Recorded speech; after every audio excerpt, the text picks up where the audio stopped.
La première question, elle est simple, c'est le thème de ce webinaire. Pierre Calam, est-ce que pour vous, l'Europe est toujours une bonne idée? Alors ma réponse, elle tient en 3 phrases. Premièrement, l'Europe a été une très bonne idée. Il faut comprendre pourquoi pour enchaîner ensuite. Deuxièmement, et ça pourra vous surprendre, l'Europe est une idée plus nécessaire que jamais. L'Europe est une idée capitale. Troisième point, les impasses actuelles du projet européen sont telles qu'il doit être complètement refondé. Et donc c'est autour de ces 3 points, si vous me permettrez, que je développerai un tout petit peu. Alors, l'Europe a été une très bonne idée. Il faut se rendre compte de l'ampleur de l'innovation que ça a représenté et la situation où on était en 1945. Un entre-deux-guerres, protectionnisme plus nationalisme, égale la guerre entre Européens, étendue à une guerre mondiale. À partir de 1943, les Alliés savent qu'ils vont gagner la guerre. Question, qu'est-ce qu'on fera de l'Allemagne? Proposition de Monnet à De Gaulle, après avoir exploré différents scénarios, la seule solution pour réintégrer l'Allemagne, c'est de faire l'Europe. Donc l'objet unique, j'allais dire, de l'Europe, ça a été la construction de la paix. Et elle l'a fait avec pas mal d'innovations que je trouve personnellement tout à fait intéressantes.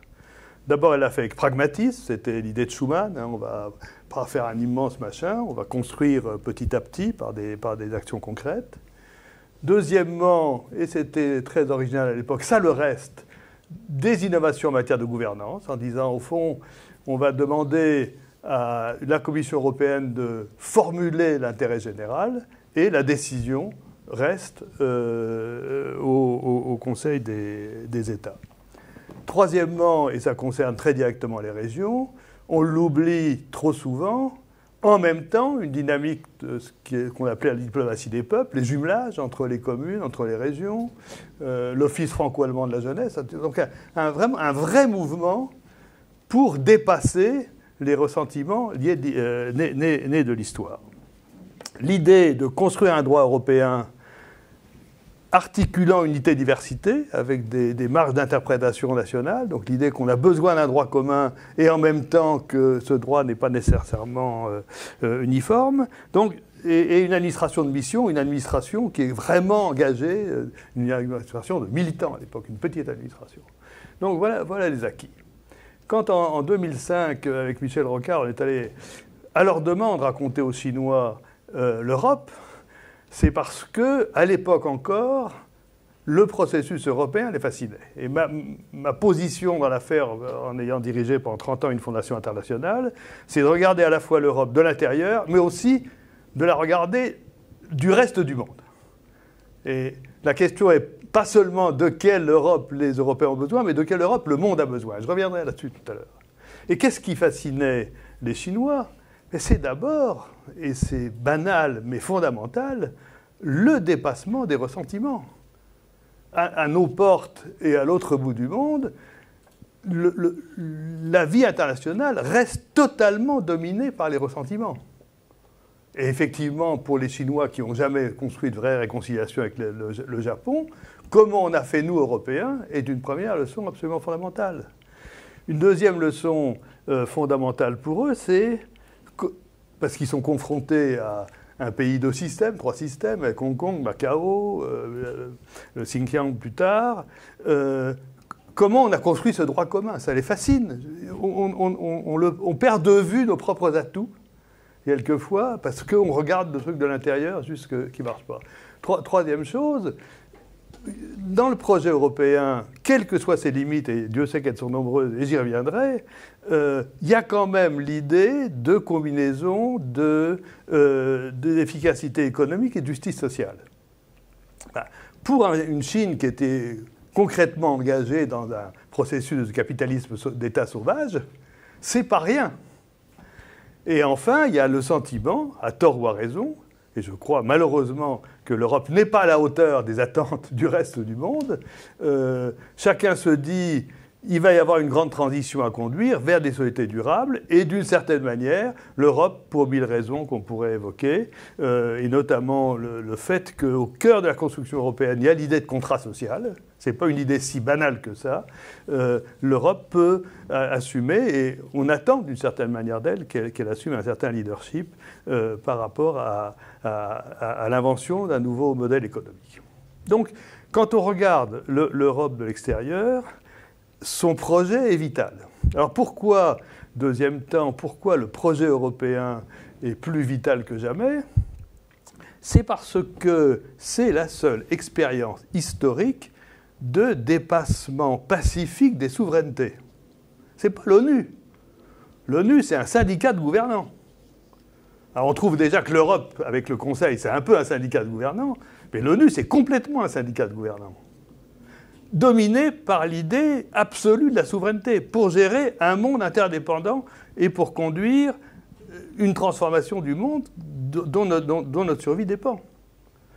Donc, si l'Europe s'effondrait, et même si un certain nombre de despotes autour de nous l'appellent de leur vœu, cet effondrement, bien entendu, c'est un message tragique pour le monde, c'est un message tragique pour l'humanité. C'est-à-dire, on n'est pas capable, face à un monde interdépendant, de surmonter pacifiquement nos souverainetés pour gérer du bien commun.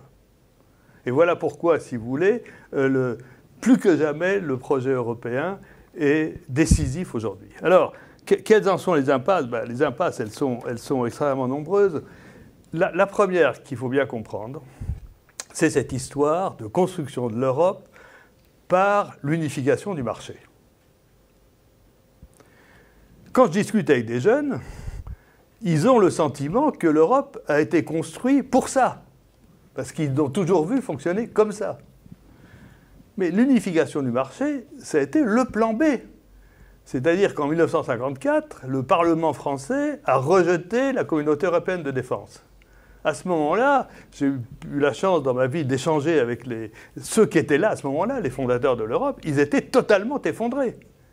Et c'est Paul-Henri Spaak, le chef de l'homme d'État belge, qui a dit, écoutez, on n'y est pas arrivé par ce biais, on ne peut pas abandonner ce processus, on va construire par l'économique.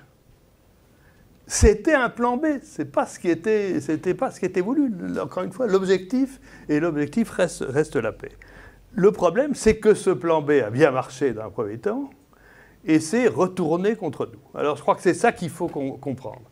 La première chose, c'est pourquoi l'Europe a été victime de son succès. Les institutions européennes étaient fabriquées pour 6. Bon. Quand petit à petit les dictatures sud-européennes se sont cassées la figure,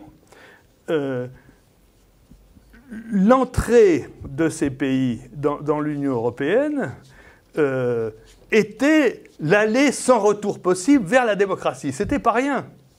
Moi, je me souviens du témoignage de Jordi Pujol, qui était le président de la Catalogne à l'époque, nous disant, ou Kučan, qui était le président de la Slovénie, nous disant aux Chinois, mais pour nous, cette entrée dans l'Europe, c'était vital. Donc, objectivement, on n'a pas pu refuser. C'est ma génération, je l'ai vécu vraiment personnellement. On n'a pas pu refuser. Et puis est arrivé ce que personne ne prévoyait quand même, l'effondrement extrêmement rapide du bloc soviétique. Je me souviens là encore de débats avec des amis de Lituanie ou de Roumanie ou n'importe où de cette époque. Quand on leur parlait de l'entrée dans l'Europe, ils se fâchaient tout rouge. Ils disaient, attendez, on a la double peine. On a toujours été européens. On nous a privés d'entrer dans l'Europe par la domination soviétique, et maintenant qu'on est libre, vous nous chipotez. Bon. Et donc, objectivement, on a été en face de défis. Edgar Pisani, qui était commissaire à l'époque, je me souviens encore me dire, mais c'est de la folie, nos institutions ne sont pas faites pour ça, on va être incapable de gérer ça. C'était de la folie, mais concrètement, humainement, dire aux Polonais, écoutez, déjà c'est pas si simple avec les Turcs, mais alors, dire aux Polonais ou aux Tchèques ou aux Lituaniens, ou l'entrée dans l'Europe, on verra quand vous serez grands, c'était pas faisable. Moyennant quoi, vraiment on était victime du succès, les institutions ne sont pas faites pour ça. Du coup, progressivement, c'est devenu un système intergouvernemental, et un système intergouvernemental où beaucoup de règles encore, malgré le traité de Lisbonne, se prennent à l'unanimité, et ça veut dire l'impasse politique. Donc l'Europe devient un nain politique. On va revenir justement sur ces questions prendre des décisions fortes en Europe devient un casse-tête. La deuxième chose, très fondamentale, le marché ne crée pas une communauté de destin. Je passe mon temps à répéter, qu'est-ce que c'est que la gouvernance? Certes, c'est gérer une société, mais c'est avant tout construire une société, construire une communauté. Une communauté, ça n'existe pas comme ça, il n'y a pas une... C'est pas parce qu'on dit communauté européenne, c'est pas parce qu'on a un passeport européen qu'on se sent réellement solidaire des Grecs, des Estoniens ou des Slovènes, voire des Espagnols. Bon. Or, il y a eu l'illusion que parce qu'on faisait un marché unique, parce qu'on avait des institutions communes et parce qu'on fabriquerait une monnaie commune, que ça deviendrait une communauté de destin. Eh bien, non. Non. Et du coup, on a le fossé entre une institution politique, mais qui ne reflète pas la réalité d'une communauté. Et il ne suffit pas de dire on va faire des élections. On ne fabrique pas juste une communauté parce qu'il y a des députés. Et donc ce processus absolument fondamental, que j'appelle un processus instituant, avec les citoyens européens, pour s'expliquer ensemble sur les valeurs, pour s'expliquer ce qu'on veut faire de l'avenir, ce qu'on veut être au monde, n'a pas eu lieu. Ça, c'est un deuxième point absolument fondamental. Le troisième point, c'est qu'en même temps qu'on faisait le marché unique, le marché mondial s'unifiait. Le taux de droits de douane sont tombés à 2% pratiquement dans la plupart des échanges. Et du coup, au même temps qu'on faisait, nous, notre marché unique, on devenait le ventre mou de la mondialisation. Vous regardez, je connais bien la Chine, la Chine a une politique industrielle à très long terme, très forte. Les États-Unis ont une politique industrielle. Et nous, on est encore à dire ah ben attention qu'il n'y ait pas de monopole, donc on vérifie toute fusion pour dire qu'il ne se crée pas un monopole à l'échelle européenne. Mais la bagarre, elle n'est pas entre entreprises européennes, la bagarre, elle est avec les champions chinois, avec les champions européens. Donc une confusion, si vous voulez, assez dramatique, et une transformation de la Commission pour qui le seul outil réel de pouvoir, c'est la norme. C'est la norme sur le marché. Ben, quand une institution a ça comme seul outil de pouvoir, elle en use, elle en abuse. 40 000 normes. On arrive à la situation invraisemblable. Le marché européen est plus unifié que le marché américain, mais on n'a pas de pouvoir politique. Donc vous voyez, véritablement, ce qui était au départ un plan B qui a sauvé l'Europe, et maintenant, ce qui plombe l'Europe. Quand on discute avec les jeunes, ils sont absolument convaincus que l'Europe a été faite par et pour des lobbies. Il y a pas mal d'interpellations justement sur ce thème. On va y revenir. C'est faux historiquement, mais vous avez raison aujourd'hui. Quand on crée un marché unique avec des normes identiques pour des PME et pour des grands groupes, pour des petites banques et pour des grandes banques, c'est évidemment que les coûts pour les petits sont plus grands que les coûts pour les grands, tout simplement. Et du coup, on privilégie un système de lobby. Et effectivement, les lobbies à Bruxelles se sont ô combien installés, y compris dans les comités techniques, dans les comités scientifiques, etc. Quatrième point, notre histoire coloniale nous rattrape. Et nos bêtises à l'étranger nous rattrapent. Prends l'exemple, évidemment, des migrants et des réfugiés. C'est quand même la France qui est allée abattre Kadhafi. Qu'est-ce qu'ils ont fait en abattant Kadhafi? Ils ont négocié avec la garde présidentielle pour qu'ils abandonnent Kadhafi, mais en retournant avec leur Land Rover et puis leur mitrailleuse, foutent le bordel dans tout le Sahel. Et deuxièmement, 1 million de Noirs qui se retrouvent sans boulot en Libye. Après, on dit c'est pas notre affaire, nous Français, Anglais, on n'y peut rien, on venait aider la démocratie, c'est pas sérieux. De même, les filières migratoires, on a commencé à les créer à la guerre de 14 quand on a eu besoin de chair à canon. Donc, dire après, ces salauds de Hongrois, ils veulent pas prendre des réfugiés, ben attendez, ils sont pas concernés. Vous voyez, donc, je trouve qu'il faut qu'on assume notre histoire. La transition démographique européenne, elle s'est faite en envoyant les Européens en Amérique, en Asie, en Afrique, etc. Les Africains, ils sont confrontés à une énorme transition énorme boom démographique, ils sont en train de gérer leur transition démographique. Où est-ce qu'ils vont? Dans la mer? Or, nos politiques de coopération avec notre obsession de la procédure, c'est un enfer de procédure, si vous voulez. J'ai eu à conduire l'évaluation de la coopération européenne. Ma conclusion tenait en 2 phrases. J'ai fait ça pour le Parlement européen, en plus. Un modèle de mauvaise gouvernance qui donne des leçons de bonne gouvernance. Et 2, un système d'apprentissage jetable. Parce que la seule obsession, c'est la libre concurrence, si vous voulez. C'est une espèce de dogme. Non, le vrai problème, c'est comment on travaille avec l'Afrique aujourd'hui. C'est pas de savoir s'il y a eu du clientélisme entre l'offre anglaise et l'offre allemande et l'offre française. On est totalement hors sujet. Ensuite, on explique, ah oui, c'est la patrie des droits de l'homme. Une société, ça ne se construit pas sur une somme de droits, ça se construit sur un équilibre de droits et de responsabilités. L'Europe a un avantage culturel extrêmement grand autour de la question de la responsabilité. Je me souviens que quand on avait dû expliquer de nouveau aux Chinois, ils nous disaient, est-ce qu'il y a un modèle social européen? Parce qu'on dit que les anglo-saxons, les latins, les germaniques, ils n'ont pas la même vision, etc. Et Jérôme Vignon, à l'époque, qui était vraiment un grand spécialiste de cette chose-là, il dit, j'ai beaucoup réfléchi, oui, il y a quand même quelque chose de commun, c'est une société de contrat. Comment est-ce qu'on a mis la responsabilité au cœur de l'Europe? On ne l'a pas fait. Donc il n'y a pas eu de travail sur les valeurs européennes. Donc c'est vrai qu'il faut reconstruire ça. Pour l'instant, le projet, il est devenu invisible, imperceptible, inconsistant. Or, il y a 2 enjeux aujourd'hui. C'est de reconstruire l'histoire européenne comme une épopée. L'Europe a un avantage considérable pour répondre aux défis du monde de demain.